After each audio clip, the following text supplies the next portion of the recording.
Fala, galera da Mob, galera da internet, galera de tudo que é canto em um só canto, você está aqui no Mobcast. O Mobcast de hoje é sobre histórias de evangelismo. É um prazer estar outra vez, novamente, de novo, mais uma vez com você e também com o Matheus, que foi evangelizar uma moradora de rua e apanhou da moradora de rua.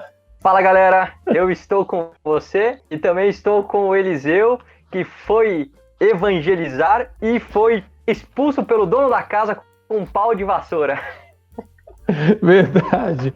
Matheus, como tá, meu irmão, meu amigo, meu brother? Como é que tá tudo aí? Você, Evelyn, Rafinha? Tudo na santa paz, graças a Deus, estou bem. E vem desse desenvolvimento rápido dos filhos, né? Então, e você, como está aí com a família? Muito parecido. A Keila também vai bem, todo mundo feliz, em paz. A Zaf e a Alice crescendo. E como você falou, a gente vai vendo esse desenvolvimento. Parece que dorme uma pessoa, acorda outra. É uma mudança muito rápida. Isso é maravilhoso. E é também um laboratório em casa para a gente aprender a compartilhar a fé. Billy Graham falou na ocasião em que o perguntaram, né, como você consegue pregar para uma multidão e todos entendem a sua mensagem, mais ou menos, né, nesse contexto a pergunta, ele respondeu, quando você consegue pregar para uma criança, você consegue pregar para qualquer pessoa e qualquer multidão. E aí, já ouviu isso? Não tinha escutado não, mas... Mobcast faz isso, excelente, Mobcast, né? Faz isso. Muita gente acaba ouvindo aqui pela primeira vez coisas interessantes e relevantes. Matheus, nosso objetivo é bater um papo. Obrigado pela proposta, a sugestão foi sua. Falar um pouco sobre nossas experiências e vivências de evangelismo, né, nessa prática da evangelização. Eu me lembro que quando nós conversamos algumas vezes sobre essas histórias, cara, você tem muitas histórias, eu estou aqui empolgado para ouvir suas histórias, como você também sugeriu, vou também compartilhar algumas histórias. Um Mobcast diferente, mais do que um Mobcast de entrevista, é um Mobcast entre amigos, onde nós compartilharemos histórias de evangelismo, experiências de evangelização. Eu diria que para rir, chorar, se inspirar, algumas para você aprender como fazer e outras para você aprender como não fazer. Matheus, eu não sei quem conta primeiro, mas uma coisa eu sei, quem conta história compartilha ideia e a gente espera de fato inspirar a galera a evangelizar, até porque evangelizar é papel de todo salvo. Bora começar com você, perfeito, com suas histórias ou com minhas histórias? Vai com você aí. Penso que o evangelismo ele não é um programa, mas é algo que a gente desenvolve no nosso cotidiano, né? A gente não está falando de somente histórias que a gente se programou com horário, né? Com o sol, um evento, né? Não é um evento. De uma oração, isso, de uma leitura. Não, hoje eu me preparei para evangelizar. A gente está falando de histórias, sim, que possuem essa conotação, esse sentido, mas de histórias que acontecem em nosso dia, no dia a dia. Então, a gente quer passar para você algo real, né? A realidade dos nossos acertos, dos nossos erros e que você possa aprender com tudo isso, porque a gente entende que qualquer situação na nossa vida serve como algo pedagógico, né? Como foi, como poderia ter sido, né? Um pouco disso. Vai lá. E até mesmo contar a sugestão de você que está nos escutando, nos assistindo aí, para a gente poder aprender. É um encontro de amigos falando acerca de momentos onde a gente compartilha a palavra de Deus e que você aprenda conosco e que a gente possa aprender com você também. Em 2017, a gente estava num evento da Mob Brasil, o Mob Verão, e a gente foi com o pessoal aqui de Santa Catarina para uma cidade aqui litorânea, que é Itajaí. Momento para evangelizar, então ali o bairro da igreja que a gente estava servindo naquele dia, e beleza, eu estava indo pela rua ali, em Itajaí, no bairro, e vi um homem, né, estava sentado ali na frente da sua casa, havia tido algum problema na perna, então estava com a perna, tipo numa cadeira, alguma coisa assim, toda enfaixada e tal, com a muleta. E aí cheguei para conversar com ele, aí perguntando o que havia acontecido e tal, né? E aí ele começou a conversar, e aí eu comecei a introduzir assuntos sobre Deus, sobre Bíblia, o que a pessoa pensa, né? Sempre parto desse pressuposto de deixar a pessoa ela falar, e aí eu falei, o que você pensa sobre Deus, sobre as escrituras? E aí já na bucha, assim, ele falou, eu não acredito na Bíblia, né, porque eu não estava lá quando escreveram ela, ou seja, eu não estava participando do momento, eu não vi as pessoas que escreveram. E aí eu parei, fiquei pensando no que ele havia comunicado, e aí respondi ele, então você também não pode comprovar o fato da história, né, do Brasil, a história do mundo, e nem você pode comprovar a existência do seu tataravô, porque você não estava lá, que você não viu. Então o que a gente estava até mesmo falando nos bastidores, assim, muitas pessoas estão com um monte de pressuposto quando a gente chega para abordar sobre Deus, sobre evangelismo, e a gente pode não estar preparado, né, psicologicamente, até emocionalmente e também biblicamente, para responder essas certezas, essas convicções, ainda que sejam erradas, do evangelizado, né? E aí é algo tão lógico que hoje a gente conversa, enfim, com você aqui, o pastor Eliseu, de uma ignorância tal que esse homem não acreditava na Bíblia porque ele não estava lá no momento em que ela foi escrita. Mas ele não pode acreditar, então, na história do Brasil, da independência do Brasil, porque ele não estava lá. Ele não pode acreditar nem nos seus antepassados, porque ele não estava lá, né, para ver a existência, a vida do seu tataravô. Então, algumas ignorâncias, alguns pressupostos que afetam, sim, a comunicação do evangelho. Essa experiência, Mateus, de você evangelizar alguém e alguém te refutar, eu não estava lá. A Bíblia fala em Apocalipse, bem-aventurado os que leem, né? Mas também os que ouvem. Pô, o cara estava lá tendo a oportunidade, você leu e ele estava tendo a oportunidade de ouvir. Mas o próprio Jesus também fala algo mais profundo ainda, né? Poxa, por exemplo, bem-aventurado... Aqueles que não viram, né? Que não estavam com ele no momento, mas que creem. Sim, mas que de fato é a gente, né? A gente não estava com o Deus encarnado, mas a gente crê na existência desse Deus encarnado, Jesus de Nazaré, pelo fato, né, de a gente ter a testificação de que ele existe por meio da palavra de Deus. Claro, e tem muita gente que quer se embasar no conhecimento. E até cientificamente falando, conhecimento é crença. Por mais que vá dizer que tudo bem, é verdade, o conhecimento é uma crença, mas é uma crença justificada, é uma crença comprovada. Tá, mas é crença. Queira ou não, o que a gente ouve, o que a gente escuta, o que a gente lê, para a gente trazer isso para a nossa vida, a gente precisa de um recurso também chamado confiabilidade, crença, fé. Olha, eu creio que alguém fez essa pesquisa, eu não estava lá, não vi, mas foi feito, ok. Mas eu não sei como é. Por quê? A ciência não é neutra. Não vem dizer a ciência é neutra, não é. A ciência tem o seu ponto de partida, onde ela arma a sua barraca para suas pesquisas, enfim, não é neutra. A gente pode até acreditar que, olha, eu vou até reformular a frase, não existe um moralmente neutro, mas é possível que exista aí um moralmente honesto. Então, essa questão de ser refutada, eu não vi, eu não sei, é ignorância. Eu acho que aí eu termino aqui as minhas considerações quanto à tua experiência pela mesma fala sua. Você começou falando da ignorância, eu termino da ignorância. Não crer porque não viu, porque não estava lá, quem escreveu, quem não escreveu, é a ignorância. A riqueza, a beleza, se dá a oportunidade que você abre para você mesmo descobrir o novo e receber o novo. E nada melhor que receber o próprio Deus, aquele que faz novas todas as coisas. Diga aí. Porque a ignorância, nesse caso, ela te permite não conhecer sobre outras coisas, mesmo que você não creia,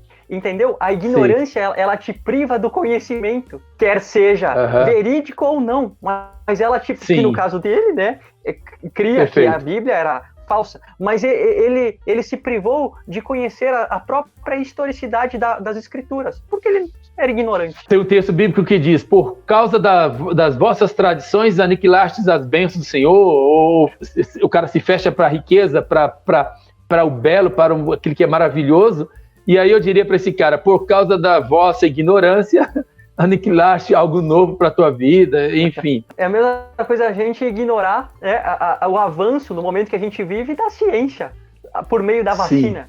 Né? Sim.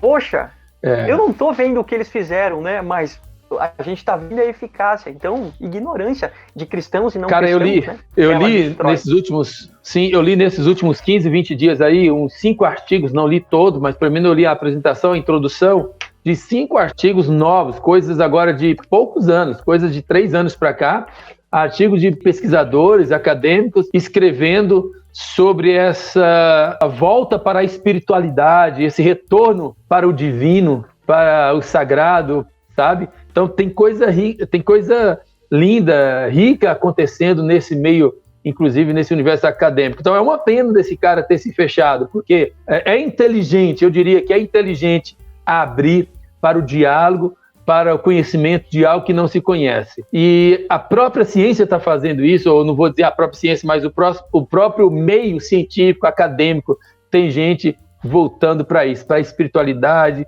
para aquilo que antigamente dizia-se está morto, Deus está morto. Peraí, Deus não está morto, Deus continua vivo, cada vez mais vivo. Cara, bora pra frente com outra história aí? Bora lá. Tenho uma história também, eu tenho uma história. Cara, foi 2003, novembro de 2003, eu estava voltando de São Paulo para Salvador, na ocasião eu ainda morava na Bahia, eu estava em uma programação em Campinas, e o meu voo foi de Guarulhos, eu voltava de Guarulhos para Bahia, o voo seria até Salvador no primeiro momento, e eu me lembro que, cara, eu tinha lido na minha adolescência o livro Esforça-te para Ganhar Almas, e desde aquele livro a minha vida tá assim, eu acho que eu tenho que compartilhar a fé com quem está do meu lado, eu tenho que aproveitar as oportunidades, eu preciso compartilhar aquilo que creio, eu acho que isso vai mudar a vida das pessoas, é isso que o próprio Jesus espera de nós, que a gente leve adiante isso que a gente recebeu. Bom, e é o que eu acredito até hoje. E eu me lembro que o cara sentou do meu lado e eu tinha feito a oração. Olha a oração. A primeira pessoa que sentar do meu lado, eu vou evangelizar. Eu vou falar de Jesus, eu vou compartilhar a fé,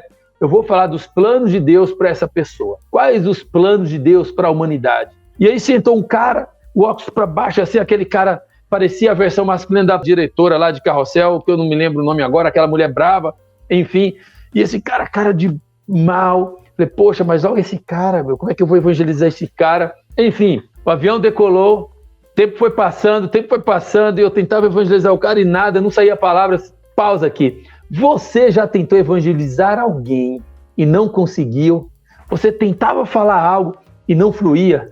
Poxa, era eu. E ali, daqui a pouco, depois de 2 horas, era uma média ali de 2 horas e 15 de voo, daqui a pouco eu ouço aquela voz, atenção, tripulação, preparar para o pouso. E aí o coração acelerou, poxa, eu prometi, eu falei para Jesus, queria evangelizar, eu fiz um compromisso comigo mesmo, um voto, que a primeira pessoa que sentar do meu lado, que a pessoa que estivesse do meu lado iria compartilhar a fé, e eu não consegui, poxa, me senti muito frustrado. E aí, enquanto, naquele processo de pouso, eu olhei para o cara, falei, mano, você tá preparado para morrer? Bom, o cara abriu aquele olho assim, tirou o óculos, parou de ler o jornal que ele estava lendo, ele, como assim, o que vai acontecer, o que está acontecendo? E aí você já começou algo errado que você tentou corrigir e só piorava? Não deu nada certo, nada certo. O cara foi embora, eu tentei explicar, não, é porque a gente tem que estar preparado, a gente nunca sabe o que acontece. Foi horrível, cara, foi uma experiência, assim, trash, assim. Para mim, eu não esqueço desse dia, novembro de 2003, eu não sei se eu falei correta a data antes, novembro de 2003, em um voo de São Paulo para a Bahia, eu tentando evangelizar o cara e não conseguia. E na hora do desespero, você está preparado para morrer? Aí eu não consegui mais explicar porque eu falei isso, enfim, o cara foi embora. E não tem um final feliz nessa história, não tem, cara, enfim. Eu não sei o que você falaria para um cara que agiu ou age como eu agi, mas eu diria que foi o evangelismo, a prática de compartilhar a fé mais torta de toda a minha história, de tentativa de compartilhar a fé, princípios e valores sagrados. Bom, poxa, pastor, é interessante ouvindo, enfim, pensando sobre isso, e a partir das nossas histórias, parece que às vezes a gente quer montar um sistema, né, para falar de Jesus, e a gente se esquece, talvez, da simplicidade, né, daquele cego que fora curado e que falaram aos fariseus, eu só sei que eu era cego e agora eu vejo. E talvez a gente coloque um monte de método, de pressuposto, de ponto de partida, né, para criar alguma coisa que acaba se tornando uma barreira, né, para o próprio evangelho ser anunciado através da nossa boca, né? Sim. Eu chego à conclusão também, eu acho que essa ideia que você fala, o perder essa simplicidade de compartilhar, né, de fazer links também. Eu acho assim, observando, poxa, onde eu falhei? Eu falhei em não ter programado. Poxa, poderia ser natural, sim, mas já que não havia ali uma abertura do outro, a minha pergunta é, poxa, como é que eu poderia introduzir uma conversa sobre fé? Como eu poderia introduzir uma conversa sobre espiritualidade com alguém? Essa pessoa está interessada? Não. Quem é essa pessoa? Eu acredito que antes de falar qualquer coisa, eu precisava ouvir aquele cara, fazer alguma pergunta para ele. Eu acho que eu falhei nisso, não ter atentado para esse detalhe do ouvir um pouco mais o outro. Bom, passou essa oportunidade, e eu vou pular na sua frente e contar uma outra história que não está aqui no meu script, mas assim, que eu não anotei aqui antes para compartilhar com vocês e com você, Matheus, porque isso abriu os meus olhos. Essa história abriu os meus olhos. Não demorou muito, eu estava em Campinas, eu estava ali, se não me engano, é o Tapetão, ali onde liga Campinas, Paulínia, que é ali da região, vive aqui a região ali de São Paulo, vai saber mais ou menos de onde eu estou falando. E eu me lembro que eu estava em um ponto de ônibus, com um livro na mão, o livro ainda estava fechado, mas enfim, eu estava com um livro enorme na mão, e chega um cara perturbado, ei, por favor, você que é inteligente aí, você que sabe muito, poxa, de onde ele tirou isso? Provavelmente porque ele me viu com o livro na mão. Então, galera, quer se passar por inteligente? Caminhe com o livro na mão. Bom, deve ter sido essa a razão do cara. E aí ele me perguntou, esse negócio de céu, inferno, capeta e Satanás é verdade? Poxa, aí era outro momento, o cara me perguntou, Matheus, olha só, agora, vamos lá, o cara me perguntou, essa história, esse lance de céu, inferno, capeta, Satanás, Deus, Jesus, é verdade? Falei, cara, eu tenho pouco tempo aqui para conversar com você, a qualquer momento meu ônibus passa, eu preciso cair fora, mas vamos lá, eu vou te responder em 3 perguntas, ou, enfim, três frases. Uma é boa, a outra é péssima, a outra eu não sei. Qual você quer primeiro? Aí o cara olhou para mim e eu falei, poxa, como é que é? A primeira é boa, a outra é ruim, a outra você não sabe? Aí ele falou assim para mim, conta a primeira ruim, a boa em segundo lugar que compensa a ruim, e a que você não sabe, se não der tempo eu fico pensando. Eu falei, não, pô, o inteligente aqui é você, cara. Você que é o cara, mas bora lá. A péssima. O inferno existe, Satanás existe, ele é o opositor de Deus, ele é o opositor do bem. Eu expliquei de onde vem o conceito, a ideia, de onde vem esse termo e por que existe. E por que tudo isso? Contei para ele isso. E por que o inferno? Que lugar é esse? Onde é o inferno? O que é o inferno?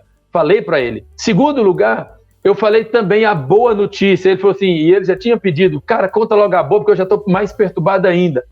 E aí contei a notícia boa. O que é o céu, o que é o plano original de Deus, o porquê o céu existe, onde é o céu, quem criou o céu, onde é esse céu, enfim.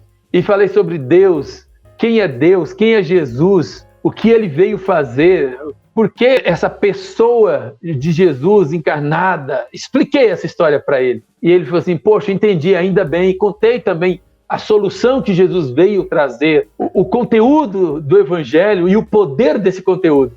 E aí ele falou assim, poxa, entendi. E qual é a mesma que você não sabe? Embora você já me ajudou. Eu falei, o que eu não sei é o que você vai fazer com essa história. Eu disse para ele, uma coisa é quem te conta a história. Uma coisa é quem te apresenta uma bússola, um GPS. Outra coisa é você nessa história, é você nessa caminhada. Agora é com você. Quem crê será salvo. Quem não crê será condenado.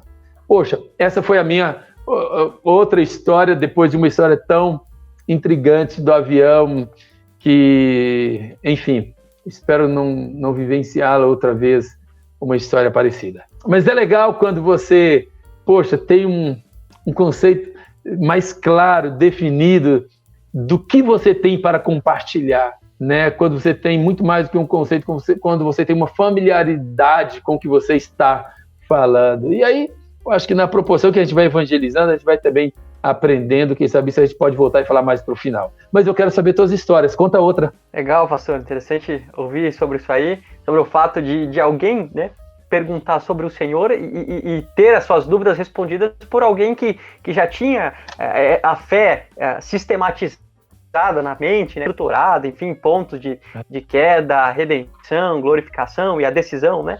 O fato é que às vezes a gente comete o erro de convidar pessoas para anunciar sobre a fé, não tendo esse conhecimento, né? Às vezes Já aconteceu? Como se o Senhor convidasse... Já aconteceu, né? Como se o Senhor convidasse esse homem que chegou até você para evangelizar. Aconteceu comigo já há algum tempo, alguns anos, e essa é a minha história mais negativa a respeito de evangelismo. É lógico que a gente aprende, conforme a gente disse no início aqui do Mobcast, a gente aprende com as situações, mas, pessoal, é a minha história mais trágica, né, ao meu ver, de um evangelismo. Conheci um menino, né, fiquei muito próximo dele, ele tinha problemas com álcool, também com cigarro, então a família pediu para eu começar a caminhar com ele e tal. Tinha problema também com questões até de ouvir vozes, ver vultos, né? Enfim, tinha esse problema. Comecei a conversar com ele, me apeguei muito, é meu amigo ainda hoje. Então a gente começou a caminhar e essas questões sobrenaturais começaram a desaparecer da vida dele, mas ainda ele tinha muita dificuldade, principalmente com o cigarro. E beleza, começamos a caminhar, começou a participar da igreja, até de congressos aqui em Santa Catarina. E beleza, me chamou certa feita pra gente ir a encontrar uma outra pessoa, um outro jovem que tinha dificuldades com droga, mas droga pesada, estava até morando atrás da casa dos seus pais, porque não tinha nenhum clima de morar com seus pais, porque ele roubava tudo para vender e para acabar né, indo para as bocas usar crack. Então estava morando numa casa à parte, e aí esse meu amigo, que estava iniciando na fé, mas ainda com muitos vícios, me convidou, vamos lá, beleza, vamos lá. Quando chegamos lá, começamos então a conversar com esse menino, saber a respeito da história, começamos a ouvir, e de repente esse menino que a gente foi a evangelizar, foi visitar, ele entra na casa, e aí o meu amigo começou a fumar, tirou um cigarro e começou a fumar. Esse meu amigo que foi para evangelizar começou a fumar, e esse menino volta, beleza, e aí, poxa, eu não sei o que ele pensou no momento, né? Mas a gente deduz de que, ele queria um cigarro também. E aí ele volta novamente para dentro da casa, e aí eu falo com esse meu amigo, falei, cara, o que você acabou de fazer? A gente veio aqui evangelizar o cara, tentar tirar ele das drogas, dos vícios, ajudar ele, e você começou a fumar. E aí eu lembro que ele me falou assim, poxa, cara, eu não consegui, com a cara assim desolada, né, triste, eu não consegui, beleza, acabou ali aquele momento, a gente voltou para casa. No final de semana seguinte, a gente foi buscar esse menino, a gente tinha combinado de buscar ele para ir no culto, para ir na igreja. E aí eu fui com esse meu amigo, né, novamente lá. Quando a gente chega, sabe qual foi a primeira coisa que esse menino que a gente estava evangelizando pediu? Cara, me dá um cigarro aí. Naquele momento ali eu pensei, poxa, acabou tudo. A gente veio aqui falar de Deus, a gente veio convidar ele para ir na igreja para tentar ajudar.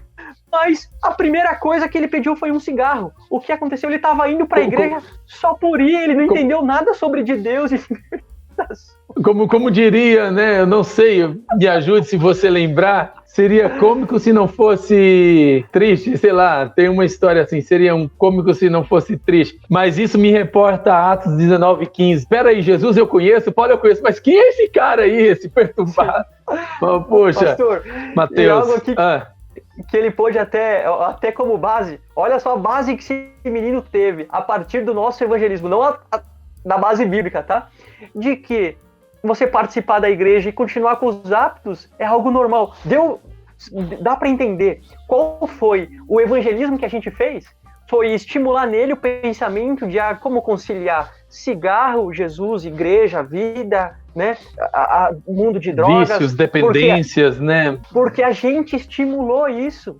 O nosso exemplo estimulou ele a pensar isso, que no próximo momento que ele teve, ele pediu um cigarro pra gente e a gente estava indo pra igreja. Mateus, aí é onde é que a gente aprende, né? O começo do nosso ministério, até das nossas experiências de evangelismo, pregação, enfim, a gente olha para tudo isso, cara, agora, e a gente olha para trás, poxa, não acredito que a gente fez isso, né? É incrível como a gente vive essa fase da juventude achando que está tudo certo, é isso mesmo, legal, eu sei, eu estou pronto, eu estou preparado, mas a gente comete muita meninice. Não que adultos aí, pastores há dezenas e mais dezenas de anos não cometem também, não só pastores, líderes, homens políticos, enfim, mulheres, enfim, mas o que é normalmente mais presente na juventude, né, a gente cometer coisas assim. Mas o bom de tudo isso é que a gente aprende. A gente aprende, a gente vê que não é bem por aí, que espera-se que o evangelista seja como o próprio Paulo orientou a Timóteo. Se prepare, faça bem, para não ter do que se envergonhar. Não sei se eu posso ir mais além aqui, dizer para não passar vergonha. Para não passar vergonha. Bom, cara, é bom. É bom a gente compartilhar isso. Nem sempre a gente acerta. Na tentativa de a gente acertar, a gente erra. Não. Mas o bom é que a gente aprende, está aberto.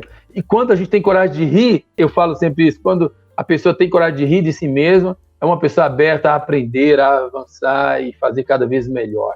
Bom demais esse bate-papo de histórias de evangelismo. Eu me lembrei em Aparecida do Norte. Aparecida do Norte é a capital, não sei se eu posso dizer isso é coisa minha, mas é a capital da fé católica aqui no Brasil, talvez, eu estou dizendo isso com palavras próprias, onde acontece geralmente uma grande concentração, principalmente na ocasião do dia 12 de outubro, dia da padroeira do Brasil, a Nossa Senhora. Eu não sou muito especialista nesses temas, mas me parece que é isso. E eu fui convidado para conduzir um grupo de 40 jovens da Jocum, um evento organizado pela Jocum, e me convidou para conduzir na prática do compartilhar a fé em um ambiente totalmente católico. Bom, eu vou contar a história e depois eu compartilho como é que eu olho isso hoje, como é que eu olho para trás e faço essa reflexão, como é que eu reconto ou recontaria essa história hoje. Mas, enfim, foi em um contexto como esse,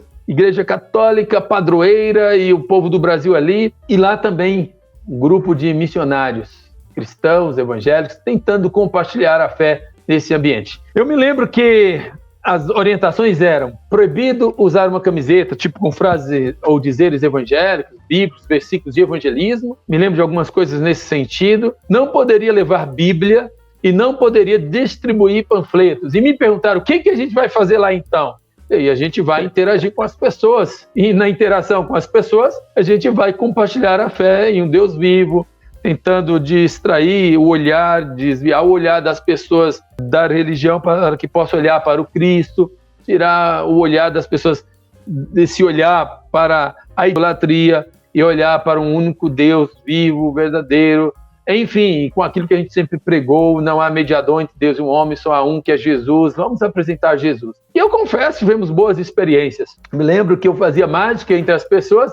Enquanto eu fazia mágica, as pessoas se aproximavam. Aí depois eu compartilhava, falava da fé, falava de quem é o verdadeiro Deus, o verdadeiro Jesus. Elogiava a atitude de pessoas estarem ali, porque se estão ali é porque estão procurando algo, estão tentando experimentar uma vida mais perto de Deus, do sagrado, tentando descobrir ou se aprofundar em uma espiritualidade. Então eu fiz esse elogio, eu fiz isso, igual Paulo, quando ele vê pessoas ali, vejo que sois religiosos. É assim que ele começa, e eu fui por esse caminho. Mas aí um policial veio até mim, me abordou e disse: você é cristão protestante e você está fazendo aqui, ele usou uma outra palavra que não me vem em mente agora, mas é uma ideia de proselitismo, eu acho que foi isso, se não me engano, e ele me reclamou bastante, corrigiu: eu estou desconfiado que você está fazendo isso, e se por acaso te encontrar outra vez nesse lugar fazendo isso, eu vou levar você. Detalhe que eu não falei: há uma lei municipal, não sei se procede ainda, como é hoje, mas que não permite outra confissão de religião. No dia 12 é proibido, e me parece que é para evitar conflito de religiões. Me parece que é isso, foi o que a gente recebeu de informação na ocasião. Não poderíamos pregar, compartilhar outra fé, outra confissão que não fosse católica. E ali, se isso acontece, você seria levado preso até a meia-noite daquele dia. Você só seria solto no dia seguinte. Enfim, cara, aí o policial me encontra outra vez. E o policial me encontrou e falou: é você outra vez? Você está aqui fazendo proselitismo, você está falando de outras confissões, você sabe que não pode isso e aquilo. E aí ele falou que queria me levar. É isso que você está fazendo? Eu falei: não é bem isso, eu vim pagar uma promessa. Aí ele parou, olhou para mim: eu vim pagar uma promessa? Que história é essa? Que promessa? Falei: a história de Paulo. Paulo, quando encontrou com Jesus, ele se tornou devedor e entendeu que tinha uma promessa, e ai dele se não compartilhasse esse evangelho, ai de mim. Quando eu terminei de falar isso: você está de sacanagem, você está brincando? E eu saí na multidão, caí fora. E até hoje o cara deve estar lá, tá lá me procurando. Mas foi uma história muito gostosa, assim, jovem, bem jovem, cara. Essa história, eu estou te contando coisa de uns 15 anos, Matheus, coisa de 15 anos, mais ou menos, cara. Então, assim, são histórias gostosas que a gente vive, de aventura, de paixão pela fé, por Jesus, pelo evangelho que você encontra. Poxa, é um evangelho que fez sentido na minha vida. Então, tudo que eu quis e que eu quero, que eu pretendo, é Poxa, as pessoas precisam conhecer. Quando a gente vive algo maravilhoso, o que você quer? Você quer espalhar, cara. Por que eu fui lá? Eu deveria estar ali, é um espaço que a Igreja Católica está ali fazendo a sua programação. Eu tenho que estar ali invadindo o espaço para falar de uma confissão que é da minha denominação, ou ainda que nós chamamos e consideramos e cremos verdadeiramente ser o que é evangelho, o que é bíblico. Poxa, eu tenho minhas perguntas hoje. Eu não sei se eu faria o mesmo como eu fiz.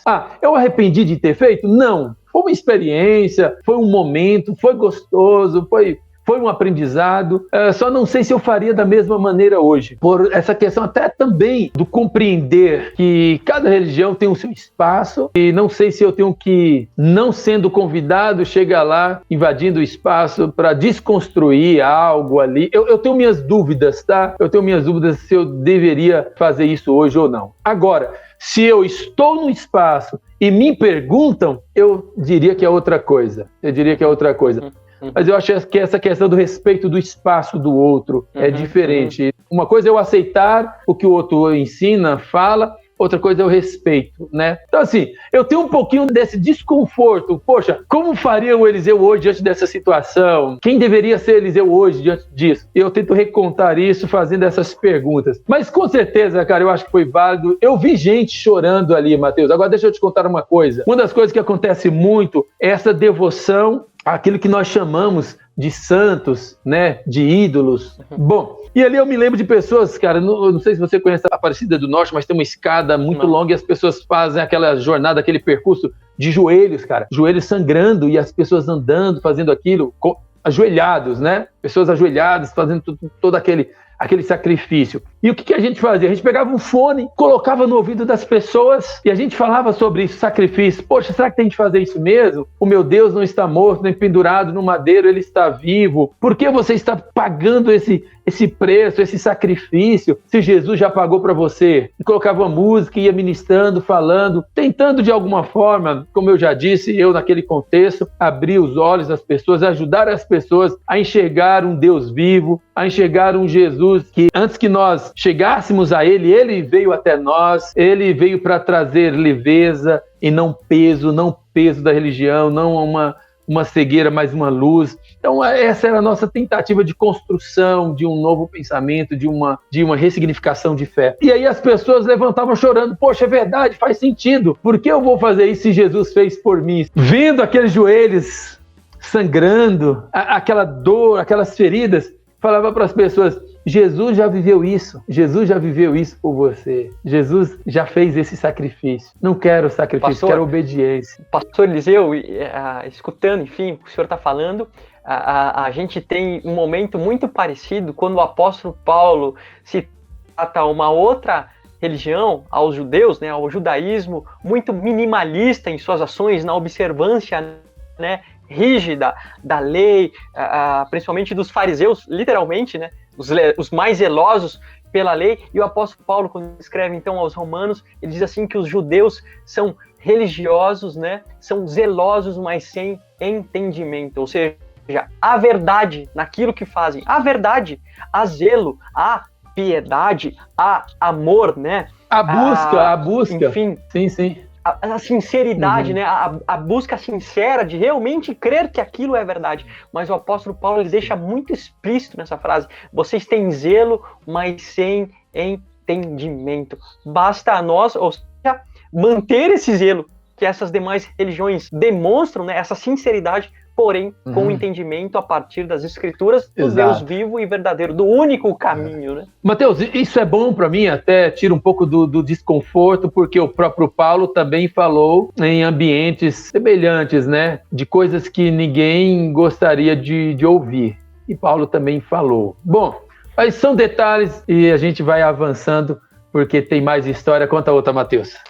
Conforme relatei antes, experiências negativas, mas a gente também tem experiências positivas, né, da comunicação do evangelho e da aceitação imediata, né, desse Deus poderoso que é comunicado através dos seus filhos, e uma história aqui praticamente de uma conversão instantânea, algo parecido assim como você colocar o seu macarrão ali, um miojo, né, em 3 minutos ele já está pronto, algo que eu vivi absurdamente assim, visível da ação imediata do Espírito Santo, a experiência talvez mais impactante que eu tenho de uma conversão até o dia de hoje, até esse momento aqui da gravação, quando a gente conheceu uma família de imigrantes, né, venezuelanos, vieram aqui para nossa cidade, aqui em Chapecó. Primeiro só veio o homem, né, o pai e o marido, enfim, dessa família, e a gente ficou num processo de mobilização com os irmãos da igreja para conseguir trazer o restante da família, lá da divisa com a Venezuela, e a gente conseguiu trazer, e a gente começou a ter muito contato, eu e a minha esposa, a gente começou a ter muito contato com essa família, passamos períodos assim,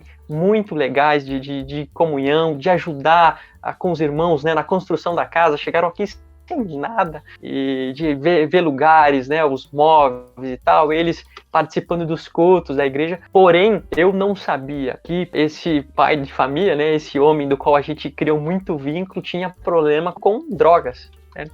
Já há muitos anos com problema de drogas, até o momento onde a sua esposa ela nos liga que ele estava em casa, precisava de mais dinheiro para voltar ao lugar, e a gente vai até lá, eu e a minha esposa, eu e a Evelyn, vamos até essa casa, e ligo também para o meu pai e para a minha mãe irem até lá, e quando a gente chega lá, a gente percebeu assim um peso sim, do efeito da droga, mas também é algo espiritual. A gente percebia que o semblante estava realmente dominado pelo maligno, né? Além do efeito cruel da droga que ele estava usando. E a gente começou a conversar com ele, ele queria dinheiro para voltar e acertar a conta, então teria que voltar para a boca para efetuar o pagamento, né? E era uma quantia razoável, e a gente falou, não tem como, vamos conversar, a gente vai dar um outro jeito e tal. Começamos a conversar, até o momento que parece que as palavras que a gente estava dizendo ali começaram a fixar em seu coração, e aí me recordo que ele fala assim, eu quero fazer a oração do pecador,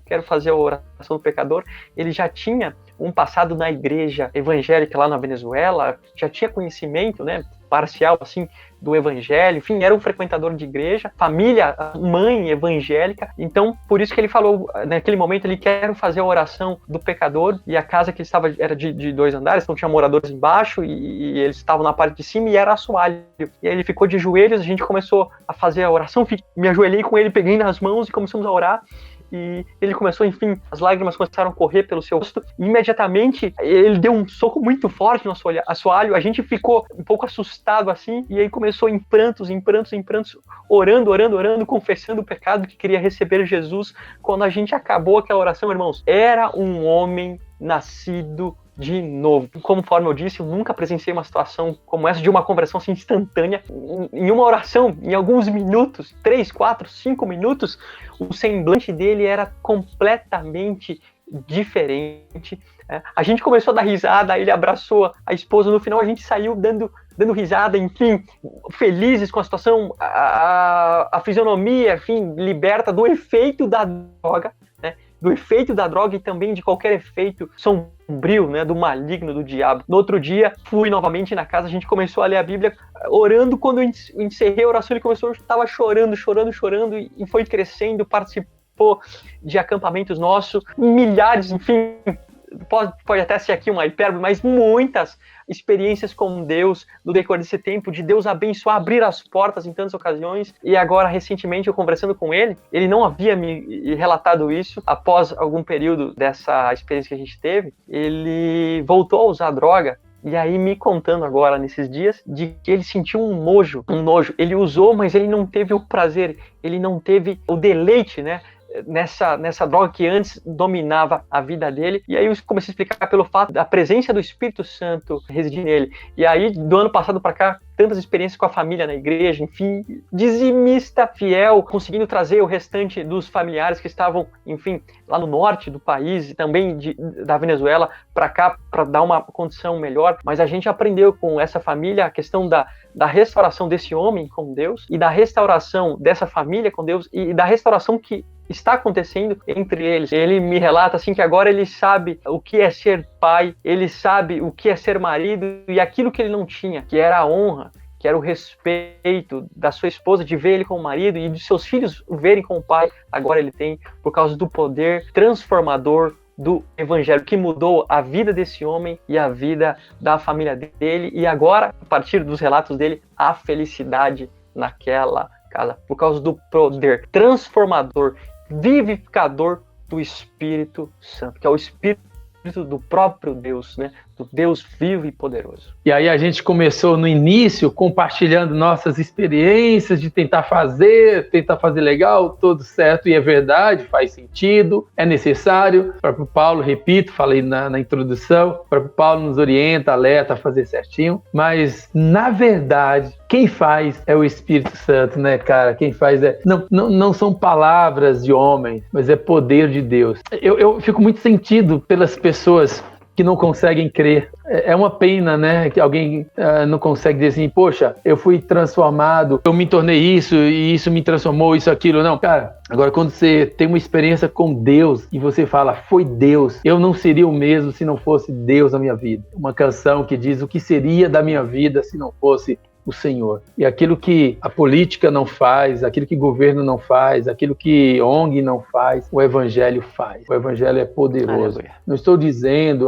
sobre a omissão nossa com questões humanitárias, de engajamento, com ONGs, não é isso. Estou dizendo que a gente pode fazer tudo isso, mas se não vier de Deus, na nossa transformação, de fato, de nenhum lugar virá. Cara, eu creio nisso. A gente precisa participar, a gente tem que ser presente mesmo nessas questões que chamamos de ações sociais e tal. Mas não é no caso do que você compartilha. Não foi uma ONG, não foi um projeto, não foi uma programação, não foi um governo, não. Foi o poder do Evangelho que chegou e transformou essa pessoa. E esse aí, cara, é apenas um dentre milhares de casos que a gente sabe e ouve por aí afora. E dentro disso, Matheus, eu tenho acho que mais 2 histórias aí, não sei se vou conseguir contar o tempo, mas eu fui convidado uma vez por uma psicóloga para ajudar em um projeto social, onde eles atendiam crianças e adolescentes em estado de vulnerabilidade, mais complexo ainda, adolescentes, crianças que os pais perderam a guarda, né? E me convidaram para dar um apoio, um suporte nesse projeto. Fui conhecer de perto o projeto, agendamos a data, é um projeto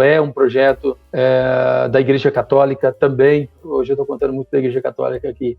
É um projeto da Igreja Católica e eles atendem cerca de 60 crianças e adolescentes. E conheci a coordenação, a liderança do projeto e me apresentei, eu perguntei, vocês sabem que eu sou pastor, que eu trabalho com juventude, que minha causa é a juventude, mas que eu sou pastor? Sim, nós sabemos. E vocês sabem que não tem jeito para esses adolescentes, para essas crianças, se não pelo poder de Deus, se não for a manifestação do poder de Deus, o Evangelho na vida deles. A gente já fez de tudo, eles falaram, a gente já fez de tudo, e realmente está muito difícil, está muito tenso, está muito complexo.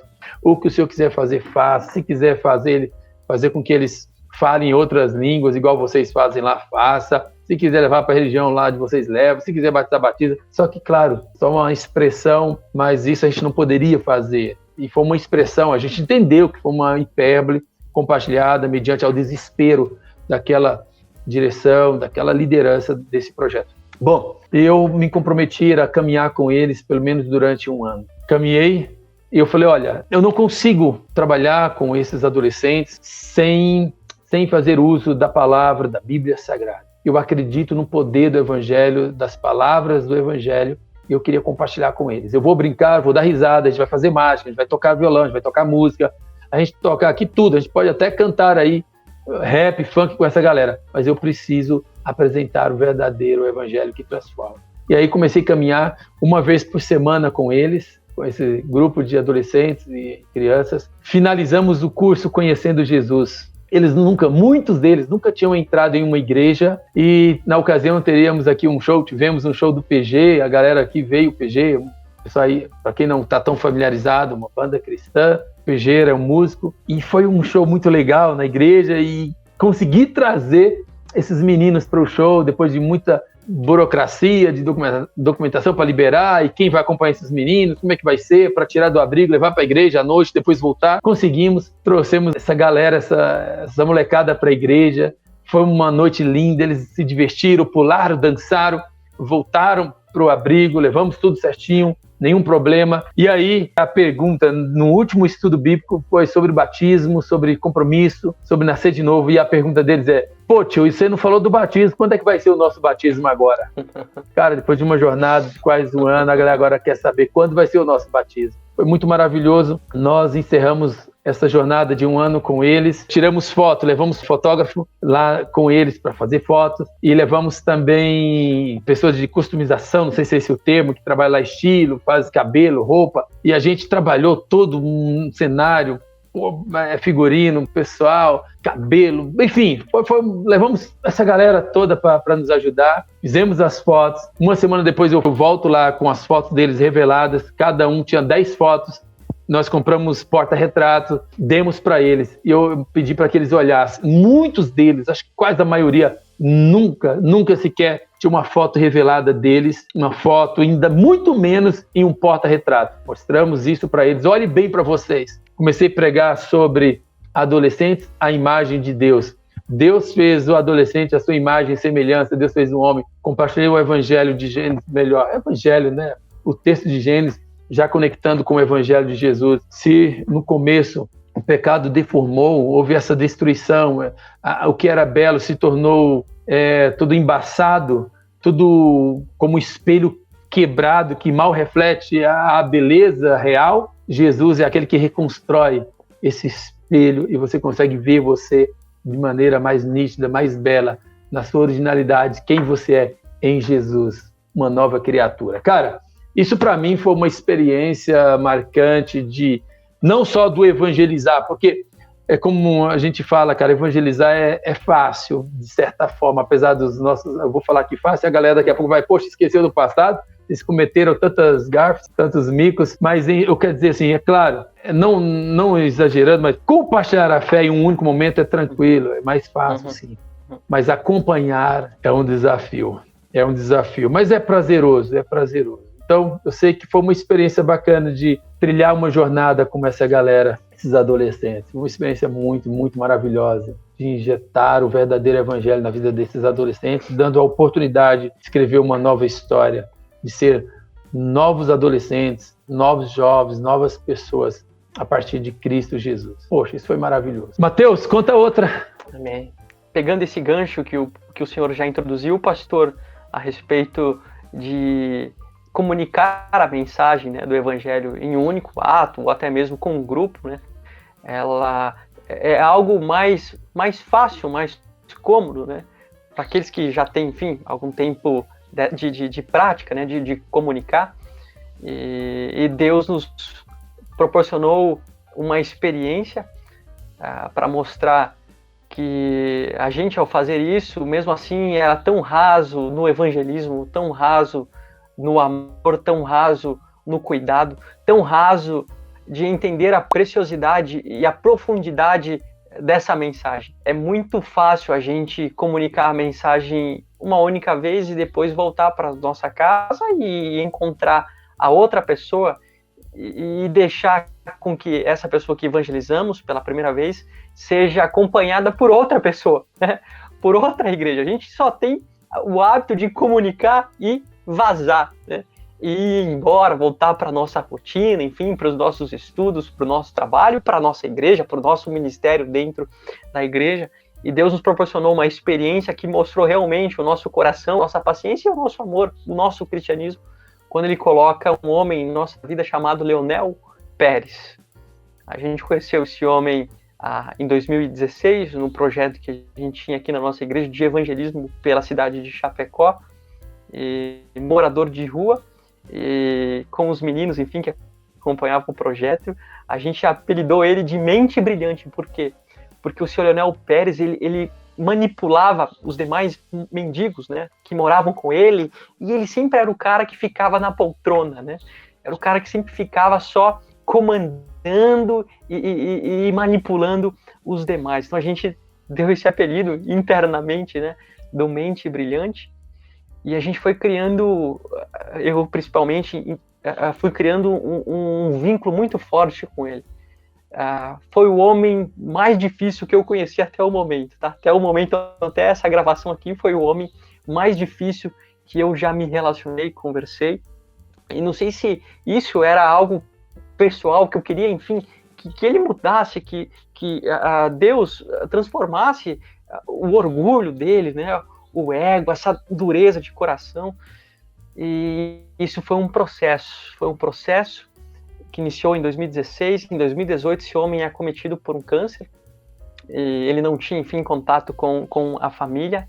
E é lógico que ele já estava numa situação vulnerável, né? De ser um morador de rua. E com o câncer, isso se tomou uma proporção muito maior. E a gente foi, como eu falei, eu criei um vínculo muito forte com ele. Na data de aniversário dele, me recordo, ainda 13 de fevereiro, eu levava, enfim, bolo para ele. Ele estava dormindo na rua, a gente levava bolo. No outro aniversário, a gente pegou ele, a gente comprou, enfim, salgados, coisas aqui para passar o aniversário dele aqui em casa. Então a gente passou o outro aniversário aqui em casa, não mais na rua, mas aqui em casa. E a gente foi criando um vínculo muito forte. E em 2018 Deus começou a nos ensinar que o evangelismo, ele é muito mais do que um ato em si, né, do que comunicar a mensagem do evangelho, mas demonstrar a essência da mensagem do evangelho. Deus colocou o Leonel Pérez para que a gente pudesse cuidar dos últimos momentos de vida dele aqui. E conforme eu falei no início, a gente viu o quão raso, o quão fraco, né, o quão miserável a gente demonstrou a partir do cuidado que Deus exigia de nós sobre ele, né? Não apenas da comunicação, não, você tem que crer em Jesus, isso do discipulado, mas de realmente demonstrar, né, o amor em atos, demonstrar o amor em ações, demonstrar a nossa pregação por meio das nossas mãos, do nosso tempo, do nosso dinheiro, da nossa paciência. E a gente começou a levar ele, então, nesse período de tratamento, né, da quimioterapia. Ele ficou muito magro, não conseguia comer. E quando eu levava ele no hospital, ele era um homem muito bravo. Tinha, às vezes, que eu só ficava aqui, eu ficava com muita vergonha, porque ele começava quando fazia qualquer pergunta, ele me xingava e as pessoas ficavam olhando e eu ficava com vergonha, saía de lá bravo, vinha falar com a Evelyn, poxa, a gente tá fazendo isso, e ele só briga, me xinga, me faz passar vergonha. Certa feita, eu e a Evelyn, mais uma amiga nossa, a gente foi levar um remédio para ele, só que eu demorei muito, eu tava na casa dos meus pais, então fui levar, demorei, né, levei o remédio um pouco tarde, ele abriu a porta e ele começou a me xingar na frente da minha esposa, dessa nossa amiga, e eu fiquei muito envergonhado, bravo, e aí depois, durante a semana, ele ligava, enfim, a gente ia lá, e eu comecei a perceber que Deus estava usando a situação do câncer para quebrar o coração dele, mas também para quebrar o nosso coração, né, para quebrar esse sistema, esse método que a gente aplicava de fazer evangelismo todas as sextas-feiras, mas voltar para nossa casa. E aí só pensar na outra sexta-feira em estar com essas pessoas. A gente acompanhou o Sr. Leonel nesses últimos meses de sua vida. Em dezembro de 2019, o Sr. Leonel, ele se batiza em nossa igreja. O pastor Álvaro batizou, a gente tem fotos desse momento tão lindo. Ele frequentava a nossa igreja, nossa, assim, ficou emocionada, né? Foi algo muito forte, muito emocionante para a nossa comunidade, e a gente conheceu o Sr. Leonel como mendigo, né? Antes do câncer, nesse processo de câncer, e agora esse homem, enfim, nos momentos finais de sua vida, descer as águas. E em fevereiro, dia 10 de fevereiro, 2 semanas antes do nosso acampamento, do qual o pastor Eliseu estava presente, em 2020, ano passado, o Sr. Leonel faleceu. E aí, nesse momento, enfim, eu estava com ele no hospital. Meu último momento foi com ele perto do meio-dia, e ele faleceu em torno da 1h, quando eu retornei, 1h quando me ligaram, ele já estava sem vida. E a gente foi com a Evelyn, e aí começou esse processo de funeral e assistência social do hospital. Tentou contato com a família, e no primeiro momento a família não quis prosseguir nesse momento de proporcionar, enfim, o ambiente, caixão, né, questões do cemitério. E aí a gente falou, se a família não fizer nada, a gente vai fazer. A igreja vai fazer. Então a gente começou a se mobilizar e uma das irmãs, provavelmente se sentindo intrigada por a situação, começou a nos ajudar. Então, em parceria com essa mulher, a gente começou a ir atrás de caixão, enfim, de funerária e tal, e também questões do cemitério. E a gente fez o culto fúnebre, né, o ato fúnebre na nossa igreja, e toda a família dele estava lá. Toda a família dele estava lá. E em um dos momentos do ato fúnebre, do culto fúnebre, eu tive a oportunidade, compartilhei isso com a Soliseu antes, e aí me passou muita coisa, porque eu estava vendo toda a família ali, emocionado, o senhor Leonel ali, a gente conhecendo todo o contexto. Me veio essa frase aqui, que o seu Leonel ele ia ser velado, enterrado, né, como indigente, mas agora ele estava sendo velado e enterrado como membro da família Batista Independente. Isso trouxe, enfim, muita comoção, lágrimas, pelo fato de a gente entender que o Evangelho é demonstrar esse amor em atos, e Deus nos proporciona essas experiências de tentar fazer algo, não em um ato, né? Mas algumas vezes pode ser 1 ano, 5 anos, 10 anos, 20 anos. De a gente não desistir daqueles que Deus não desistiu. Essa é a mensagem. De a gente não desistir daqueles que Deus não desistiu. Às vezes pode ser numa oração, como foi com esse meu amigo Gilbert, do venezuelano, que eu contei anterior, mas às vezes pode ser num processo de 4, 5 anos, como o seu Leonel, num homem dificílimo, mas que fazia parte do povo de Deus. Isso é nada mais, nada menos do que a igreja sendo igreja. E algumas pessoas perguntam, o que faz uma igreja crescer? Não é o que faz a igreja crescer.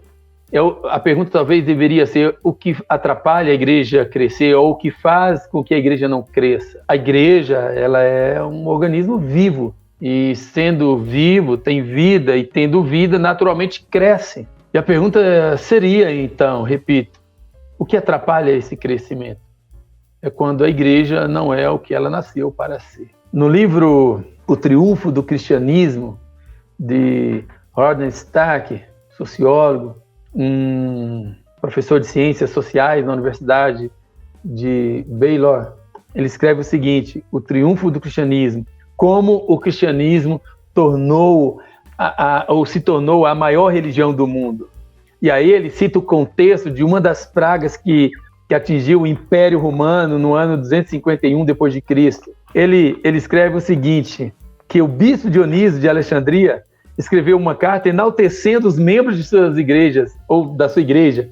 E a carta dizia o seguinte: a maioria dos nossos irmãos mostrou amor e lealdade ilimitados, nunca poupando a si mesmo e pensando apenas no outro. Intrépidos diante do perigo, cuidaram dos enfermos, atendendo a todas as suas necessidades e ministrando a eles em Cristo. E com eles partiram dessa vida serenamente felizes. Nesse contexto de pandemia, John Piper pega carona e escreveu em 2020 que a pandemia, o sofrimento, a dor, a vulnerabilidade do ser humano é a convocação de Deus ao seu povo para superar a autocomiseração e o medo. E com alegria corajosa, trazer ou fazer as boas obras do amor que glorificam a Deus. Acho que é isso. Igreja sendo igreja. E o que a gente espera, finalizando o nosso bate-papo, é que tenhamos o evangelismo ou o hábito da evangelização, não como um evento, mas como um estilo, como dia a dia. É algo que está tão forte em você, tão vivo em você, que não cabe só em você. Você tem que deixar transbordar em outros, porque essa é a vontade de Deus, que todos conheçam o Evangelho. Cara, eu vou finalizar com minha última história, Mateus. Diante de tantas histórias, tantas experiências, confesso que foi muito difícil escolher qual compartilhar ou quais compartilhar. Mas eu termino contando uma história do shopping, finalizando, quando uma adolescente se aproximou, depois que eu fiz uma mágica para ela. Quando eu fiz essa mágica, bom, provavelmente só quem está vendo, quem está assistindo pelo YouTube, não aqui por outras plataformas, mas eu fiz essa mágica, uma adolescente aproxima e ela ficou toda impressionada. Desenvolvemos um bom bate-papo depois dessa mágica, e depois de uma meia hora, quase 40 minutos de bate-papo, ela falou: poxa, estou desconfiado que você é evangélico. Eu falei: poxa, demorou, sim, eu sou cristão, eu creio no Evangelho, eu recebi o Evangelho, por isso eu sou evangélico, porque eu creio, porque eu recebi e porque eu transmito. E ela: mas não parece, é uma pena, você é tão legal. O que as pessoas pensam de nós?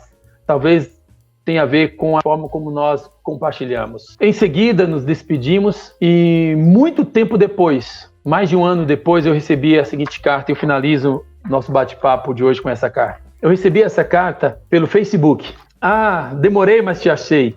Espero que ainda lembre de mim. Eliseu, caro meu, que bom que te achei.